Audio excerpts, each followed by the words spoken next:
You're talking with me too, are you? Oh yeah, and we're on, and we're running. Okay, we're running? I don't run anymore. All right, Val, how did you get involved in basketball? Well, I played netball when I was at school, and I made the Victorian netball team, and I became ill and I couldn't go away. I continued playing netball, and then, I don't know, I just decided I would start trying to play basketball. And eventually... Where was that? That was at Coburg. That's the stadium that's there now? Or? No, the one that burnt down. Yeah, but the same place? Yeah, the same place, yeah. So you started playing basketball there? Yep. When was that? Oh, it was a long time ago. It would have been probably 62s or way back in the 60s. Oh, so you weren't a junior, you were an adult? Oh, yeah, that's right. Yeah, I know I didn't junior. And then we sort of, it turned out to be, it would change the name to Heidelberg, Coburg Heidelberg. It changed its names and all that sort of thing. I've got all scrapbooks and all that, full of it all. But then, I don't know, I just sort of decided that I might try umpiring. I don't know. How did you get into umpiring? Did someone ask you, or you got your name? Well, it's such a long time ago. It's over 43 years ago, and I just can't remember. I just thought, I'll just try it. And so who was looking after the referees then? I think Jimmy Ralph was, way back in those days. Oh. He was my mentor. Oh, Jim was my mentor. Oh. And then I just I got involved in the domestic basketball officiating at Coburg and over at the showgrounds. Oh, did they have basketball there too? Did they? Whatever. They did. I played showgrounds over there, and we went through and we won 20 grand finals in a row, I think. the buildings at the showgrounds aren't there now, are they? Oh, no. We played basketball on like asphalt. It wasn't wooden floors or anything. But it was in a building? Oh yeah, with all the dog boxes on one side. Oh God. And then they eventually had a court with wooden floor. And we were playing there one night, and one of our good players was going down the court to put in a lay up, and as she took off, the whole floorboard disintegrated underneath her. And that. But no, there's no courts there now, but it was a Royal Melbourne show, and we got trophies out in my bar from winning grand finals and best and fairest and stuff like that. Do I have any aspirations of getting to the top or being the best you could? I thought, no, I just competed. I just wanted to compete. As a player? Yeah, as a player. And so what sort of level did you play as a player? Oh, we got up to A grade. I mean, there's A grades everywhere.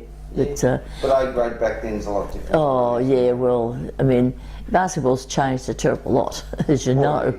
Yeah. So did you only play at Coburg and at the showgrounds? You didn't play state league or anything like that? No. And then, of course, when we went to Albert Park, we played like the old Albert Park Stadium. We played there. Yep. And then A grade there, and we won a few things, and oh no, I never got selected to play for Victoria or anything like that. No. So how did your officiating come about then? Honestly, to tell you the truth, I just don't know. I just thought I'll just do it. I'll just try, because I was always into sport, always. Like I played a little bit of footy in my day, not really top competitive stuff, but social stuff. And I played tennis and squash, so I was all round sports person. I liked to do things like that. So you just refereed at Coburg, and how did you go up that? Like, who taught you to referee? I went through a school with what was his name? Paul Carstairs. Jerry Carstairs. Jerry Carstairs. Yes. Did he run the school? He ran the school, and it was at South Melbourne. We had to go to South Melbourne somewhere, some school at South Melbourne. And Jerry Carstairs did your referee school? Yeah, and I used to go there on my motor scooter. I used to ride a motor scooter. And I used to go there, and a couple of times I didn't go to the school because I'm a footy fanatic and my team was playing. And your team is? Carlton. Everyone knows that. Yeah, so anyway, I went to there, and then it all started that there was I met all these wonderful ones. John Holden gave me my C grade. Oh, did he? Yes. When did you get your C grade? Oh, that was probably 40 No, but years where? ago. Oh, where? Oh, Struth. I have got little. That's right. Was it just domestic stuff at Albert Park? Oh yeah, sort of, yeah, just. Or did you do tournaments and stuff? No. Just Albert Park. So I got my C grade from Johnny Holden. I've still got that little bit of paper that he scribbled a few little comments on. Oh, good. And it's that old, and in fact I photocopied it and I gave him a copy of it once and he was thrilled to bits. He said, I can't believe that you still had it. And then after that, B grade? I skipped B grade. You went to A grade? Who gave you A grade? Les Dick. Oh, there's a name from the past. And I've still got a scribbled little bit of note where he did. Albert Park or Coburg? I think it was at Albert Park. You know, like, so as you're getting older, you forget bits and pieces. But yeah, I think it was, and I still got my little bit. We didn't have bun sheets in those days. We just had a little scribbled note paper. Notepads that puts in the bags. Yeah. Mm. And then where did you go from A grade? How did you start refereeing because you're one of our first elite women referees. When did you first start doing that type of stuff? Or how did you get into it? How did you get to referee the stuff you refereed? Oh, through. I mean, I'd have to go through all my books I've got to really work it all out. A grade, what was the next step? Well, I rose from C to A in 8 months. Mm. And then I got my state badge. I can't remember what year that was. I've got cuttings, but I've got to find them all. They're all. I'm a hoarder, but I'm an organised hoarder. How did you get your state badge? Like, it's different to what it is now. How did you get yours? Well, because I guess I was umpiring properly and umpiring. You know, I didn't have. Was that what I'm saying? Was there a tournament, or did you just referee? No, I just kept refereeing. How did you find out you got your state badge? Oh, I was just told. I was told. Why? Oh well, a bit. I guess it would have been John Holden and the big blokes in those days, you know. But I mean, it's such a long time ago. You know, you do forget things. When you were refereeing, Val, at that level, when you got your state badge, what other female referees were around then? I think Mar Gorman was, but I can't remember any other ones that were around at all, really. In Victoria, was Kay Hart around then? I'm not certain, but she came from the country, didn't she? Yeah. I don't know whether she was like around in that area there, but might have come a bit after. Probably, but yeah. I mean, I know Kay, I know Kenny Hart, and that. Was there female referees interstate when you started as well? No. So you're like one of the first. You and yeah. Marty. I mean, as the championships went on, like a few women popped in, you know, like and they graduated a bit, really. But some of the referees that stand out in my career, naturally, was Les Dick and John Holden. Oh, yeah. Carstairs. Gail and Jimmy Ralph. Well, Jimmy was very good to me. He backed me up a lot. And Mar Gorman, and also Dick Mason, of course Ronnie Burgess. Dick Mason was a character. Was he? Oh, unbelievable bloke. And I used to do a bit of scoring of I think it was on a Wednesday night or a Monday night. We played down at Albert Park, and if we had a bye, we scored. And he was so funny, really. He was a funny man, but you wouldn't argue with him or anything if you were on the court. That's how he was. He was really super. And that. Val, you did a lot of your refereeing, refereeing the women. Mm. Did you referee many men's games? No, but why not? Oh well, women did women, you know. That's your philosophy. That's how it was in those days. But I was reading an article in one of my things books. it looked like that Margaret and I were going to become the women to do a men's game at Albert Park, and we eventually did, but I mean, I think I only did a few, top grade ones. Yeah, that's all.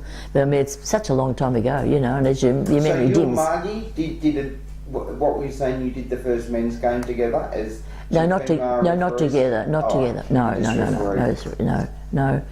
But some of the characters that stood out naturally there was Dick Mason. He was a character and a half. I don't know whether you ever come, or you would have. You're gone. But and another chap. It helped me through only saying a few things was Tom Maher, the coach. I played basketball, against his teams, like when I played and all that.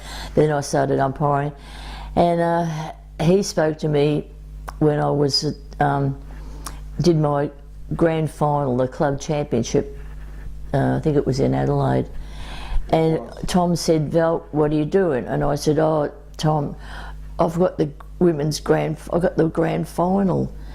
And I said, I was really nervous. And he said, "Val, for goodness sake," he said, "just do it." And that stuck in my head. You were the first woman referee to do the Women's National League grand final and a women's club, they used to have women's clubs. I used to have the clubs before I come along. Yeah. And I still remember when you were given the grand final. It was in Adelaide. What year was that? Oh, I've got it written down somewhere. Because you didn't, and I think Kay Hart did it a couple of years later. Yeah. And there was only a couple of women that did it then. But I've got all the programs. I mean, it'd take me about 6 months to go through and have a look. And you also did the National Women's League Grand Final? Women's National Basketball League, yeah. I did that. I forget what year that was in, but that was here. It was here, yeah. You played? I think it was Adelaide and somewhere else. Who'd you ref that game with? Oh God, I'd have to have a look at it. It's just been so long, and I've done other things since then, and that puts it out of your mind, And anyway, it's got like just saying it was an education scoring when Dick Mason refereed. He was really, really, really funny to do. And some calls that I'd take back, I just refereed. I didn't. There's no call that you I just can't remember anyone abusing the hell out of me at all. I was lucky. Perhaps any funny things that happened to you? Yes, there was a funny thing. I was refereeing with Les Dick at a tournament at the old Albert Park Stadium on court 3-4. Oh, yeah. And it was a men's game. And at any rate, he called a foul on the lead. And I went to switch over with him, and he put his hand up and stopped me. He said, stay there. I thought, oh, sorry. And after a while there was a timeout, and he said, no, I didn't want you to switch with me, because he said, I just made a bad smell, and he said, I didn't want you to run into it. I thought, oh, that's fair enough. I always remember that. So what's your most memorable game? What's the game, if you've got a game that stands out in your head that you refereed, what was it? Well, it would have had to been both those grand finals. They were just special, because you didn't think. Did you do the women's club grand final? I know, I'd have to look up the programs. I've still got all my programs and that, but I'd have to look them up. It's that many years now, and that. What I'd like to change about my career was probably start younger. So how old was you? How old were you when you started like the state level stuff? Oh, strength. Were you in your 20s or your 30s? Oh no, well into, I'm in my 30s, because I'm 76 now. So you're in your 30s when you started refereeing? Yeah, around So you were a mature woman doing senior basketball? Yeah, yeah. And I mean, I'd played at that level too, so you had a bit of an idea what it was all about. You weren't coming in cold or anything, and all that. It's the ones that I liked officiating I've been to Alice Springs Masters games 8 times. Oh. It's every 2 years. I didn't go this year because I've been a bit out of breath and I'm getting a bit older. And what I liked about that was umpiring the Indigenous male teams there. That I got on so well with them, and they present me with a cap made out of beer cans. At the end. Really? Yeah, and they were wearing it when they were playing, and one fell off on the floor, and so I put it on and started wearing it, and I'm umpiring it with it on. And the chap said, Val, he said, don't lose it, but he said, we're going to present you with one after the game. So I got 2 of these crocheted caps with the beer cans. They're fabulous, they really are. But no, I got on great with them and met them in Lassiter's, and we'd sit down, have a couple of drinks and all that, yeah. It's... Anyway, the advice I'd give to the young referees today would be listen to experienced official coaches, you know, and maintain strong communication with the players and also the school benches. My job nowadays is, I mean, I score and I teach parents to score of a Saturday morning, EDJBA, and also I grade the little referees up to their B grade over there, and I really put it into their head that they must communicate strongly. I mean, I see some referees have been refereeing for many years and you wouldn't know what they were calling. You wouldn't know what they signalled on the bench or anything. But the little kids that I work with, Yvonne Cornell over at EDJB over Saturday morning, and we're adamant that these kids, that they present themselves and be strong with their signals and that, you know. So just maintain strong communications with the players, the score tables, and also the advice I'd probably give the VBRA to assist in its roles, maintain some of the older, experienced referees, coaches who have been there, done it, and can talk to the young referees coming through and know how to tell them things, you know.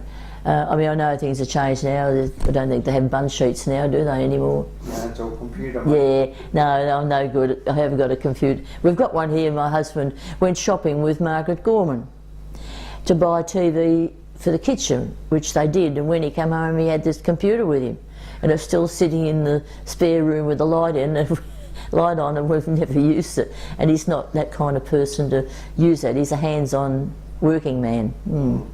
But yeah, so so what attributes, what did you learn through basketball refereeing that you took into your life, or Vicky Burker? Probably confidence and judgment, and of course fitness.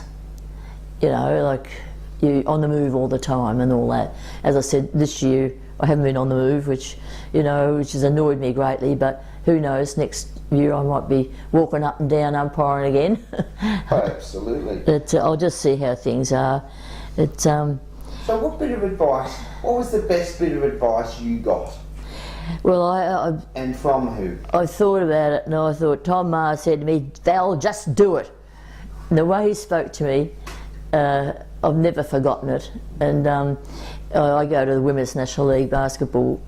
Well, I haven't been going this year because it's been out the other side, but when it was at Bulleen, I used to sit on the score table right next to Tom, and we used to still have a bit of a communication and have a bit of a joke, and of course he barracks for my team too, so we had a bit of a laugh every now and then about the footy and all that, yeah. So I don't know, you just listen to the old ones. I guess it's harder for the young ones these days, whereas it was easy for me because I'd been around for a while and I knew what was going on and stuff like that.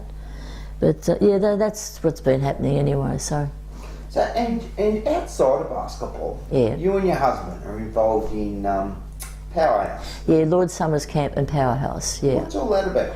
It's for youth at different groups. My husband, he's a life member there, and he goes to the big camp in January, which is a week, and there's a staff of about 200 or more, and there's 100 boys between 16 and 18 put into groups of 20, and they play games and they they have different fun things and all that. And is this for disadvantaged kids or just? Well, no, I sponsored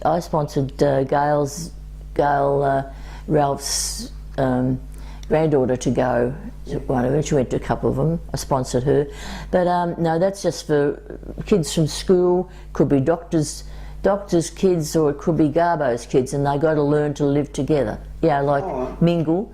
So Dave does. Your husband does the boys. Well, and I did the girls. I'm not doing it now. I did 25 years of it. Oh. And so the girls are the same thing, but I've been doing And other they're teenage girls. Yeah, 16 to 18, Oh. and I've been doing other camps. Beside that, I do weekend ones, and there's one there for diversity, and we have 65 intellectual handicap kids there, ages ranging probably from about 12 up to about 24, 25, but they've got to knock the age down a bit. So you've got to keep your eyes really open and watching them. It's hard work. And also I do very special kids. People have heard that. The parents come with little kids, and they could be heart problems, or they could, could be dying, and they're in chairs and that. That's a weekend one. And I do another one, and it's called Mirabelle, and that's for kids with carers, and their parents are druggies, so therefore the parents are gone, and that the carers are like the grandparents, and it's amazing to see how they look after the kids and take their spot as the kids' parents, So I do those sort of things, and my husband, he doesn't do those. He does work camps down at Summers. Oh. The big camp. It's huge. Outdoor basketball court there. So when the diversity kids were playing basketball, I'd get out there with a whistle and blow a few things for them, muck around. I mean, just let them do what they want. So that's what we're doing. And my husband, he's very busy with odd jobs for everybody, and so that's what we do. And I go and score 3 or 4 times a week now. So basketball for you now, for Val Hillberg, is all about scoring? Yeah, because as I said, I used to walk up and down the court and use my judgment, or move left or right to get different angles instead of running. I don't run anymore, but I'll just wait and see how I get on with a few of the tests that I'm going through. And health-wise, what's Val Hillberg up to? Eh? Health-wise? Oh, who knows? I'm still waiting to hear all the different things. I'm getting a little bit fed up with it at the moment, because I've had tests and all that sort of stuff, and I'm not getting the answers. But I'm going to give them another month, and then I'm going to get stuck into them. Good. So highlights for you, Val. You're a life member of the VBRA. Yeah, and a life member of the Women's National League. Life member of the Women's National League. Any other parts of basketball? I don't think so. No, I think they're the main one. They're the main things that you've been doing. Yeah. So life outside of basketball for you involves, what does it involve? Oh, well, the camps. You still go to the football? Not as much, because the nighttime games, and the girls that I go with don't like nighttime games. And to tell you the truth, I can't walk a hell of a long way to get there, and it's creepy at nighttime. But no, I only went to a couple of games last year. The nighttime games are terrible. But I know I'm still a member of Carlton, and a special member. They sent me a beautiful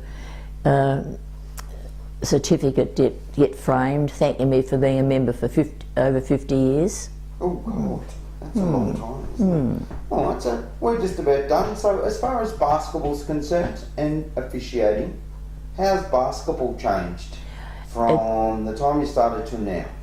It's much more physical, much more, and much more faster.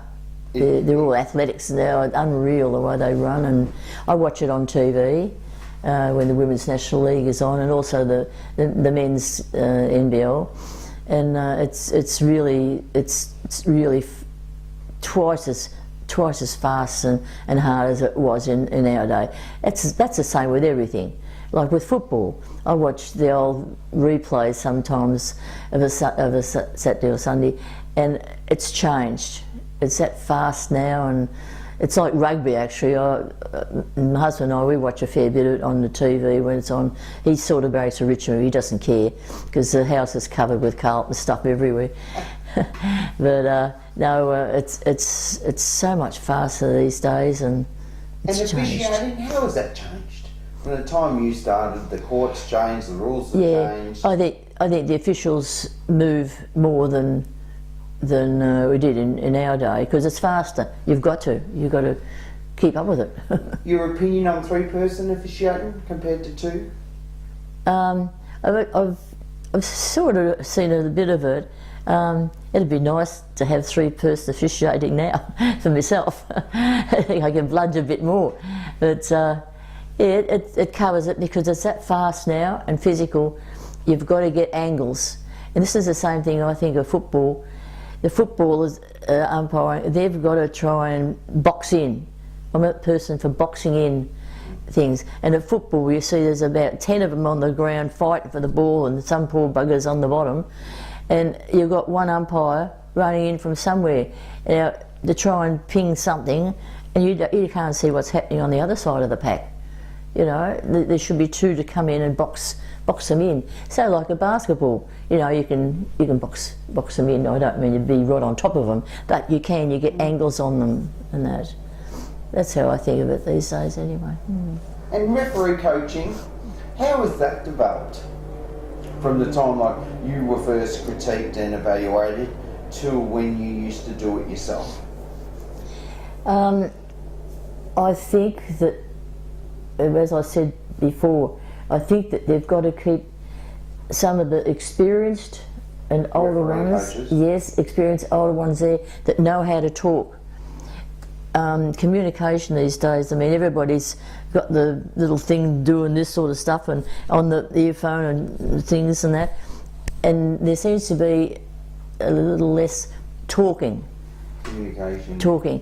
And I've noticed that everywhere I go, shopping or go to parties or do's and that, and I've had people say to me, what's going to happen in the future? No one will be able to talk to people, you know, one-on-one or anything like that. But I just think they've got to keep some of the experienced ones that have been there, done it, to help the young ones on. All right, I think we're done, mate. Oh, thanks very much. Thank you. That's all right. Right.